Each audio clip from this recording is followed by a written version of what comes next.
নমস্কাৰ মোৰ নাম শ্ৰীমতী কলিখনা বৰা মোৰ ঘৰ লখিমপুৰ জিলাৰ দুৰপাঙত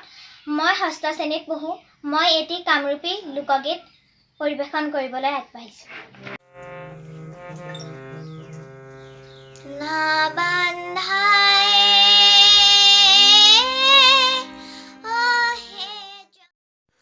ভিডিওটো আৰম্ভ কৰাৰ আগতে কওঁ যদি আপোনালোকে আমাৰ ভিডিওবোৰ চাই ভাল পায় লাইক কৰিব কমেন্ট কৰিব শ্বেয়াৰ কৰিব আৰু প্লিজ সাবস্ক্ৰাইব কৰি দিব লগতে সাবস্ক্ৰাইবৰ কাষতে ওলোৱা বেল আইকনটো প্ৰেছ কৰিবলৈ নাপাহৰিব বান্ধাই হে জননী মা কিনুনি